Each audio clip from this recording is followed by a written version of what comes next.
Сегодня сериал «Сестра Золушки», 2010 год, автор сценария Ким Гю Ван, режиссеры Ким Йон Джо, Ким Вон Сок, в ролях Мун Кын Йен, Чон Джон Мён, Со У, Ок Тхэк Йон. Очень давно я смотрела этот сериал, а тут случайно на него наткнулась. Сюжет. Мама Кан Сук с дочкой Инжо живут с мужчиной, у которого есть пасынок Джону. Его мать тоже сбежала, оставив родного сына. Он много пьет, а когда пьет, колотит свою жену. И однажды дочь убеждает мать бежать от него. Сводные брат с сестрой на прощание едят вместе, и Джону говорит Инжо, что когда вырастет, обязательно найдет ее и будет заботиться. Убегая, дочь прихватила дорогое кольцо. Когда они убегали от бандитов, они познакомились с девочкой Хесон. Инжу передала Хесон для сохранения кольцо и кое-какие вещи. Их вернули в дом пьяницы.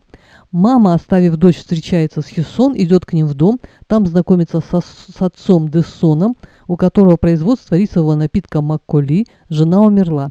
Женщина, увидев большой дом и почувствовав запах денег, решила выйти замуж за отца Хесон. Когда случайно женщину облили водой, и она переоделась в платье умершей матери, Хесон, она напомнила ее мать, и та прижалась к ней, как к своей матери. Так они стали семьей. Кансук привела свою дочь Инжо, так они зажили, отец, мать и две дочки. Надо сказать, что Кансук была красивой женщиной, поэтому неудивительно, что Десон влюбился в нее, а его дочь, тоскуя по маме, стала льнуть к женщине. Есть такие прилипчивые люди, меня лично такие раздражают. Кансук тоже терпела это до определенного момента. Еще у них был наемный работник Кихун, молодой, симпатичный, умный, в которого будут влюблены две сестры. В общем, Кансук была легкомысленной, меняла мужчин, дочь была злой, но целеустремленной, падчерица была избалованной неумехой, но с добрым сердцем. Ну а отец семейства был хорошим человеком, который сказал, что была одна дочь, а стала две. Инжу делает прогноз, что эти отношения продлятся недолго, но мать заверяет ее, что это в последний раз. Падчерица Инжу прилежно училась в школе, вникала в семейное дело, изучала рецепты, а у младшей ничего не получалось, занималась балетом, но все безрезультатно. В процесс производства тоже особо не вникала. В общем, время шло, девочки взрослели, ссорились, мать изменяла мужу с бывшим пьяницей, муж узнал, но делал вид, что не знает, дочь тоже узнала и приложила все силы, чтобы покончить с этим. У Кихуна были свои проблемы с отцом, мачехой, сводными братьями, которые нацелились на бизнес Десона. Кихун, желая спасти этот бизнес, был втянут в сомнительные аферы, в результате чего производство Макколи грозило разорение.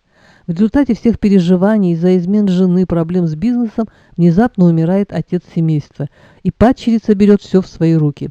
В это сложное время Инжу поддерживает повзрослевший сводный брат Джону, который тоже устроился туда на работу. В общем, финал относительно счастливый.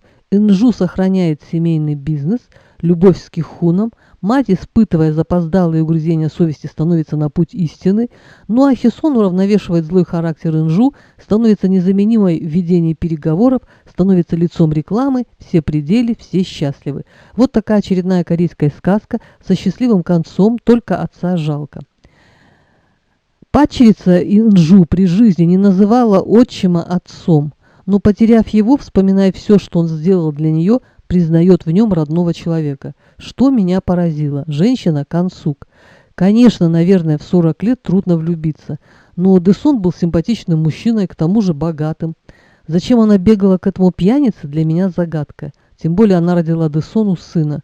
Он дал ей с дочерью все – богатство, уважение, уверенность в завтрашнем дне. Он вытащил их из беспросветной нищеты. Им есть даже порой было нечего. Ну, можно же было быть просто по-человечески благодарной. Даже собака, если ее покормишь, виляет хвостом и лижет тебе руки. Еще у меня остался тупой вопрос. Кто Золушка? Богатая добрая девушка, обижаемая мачехой?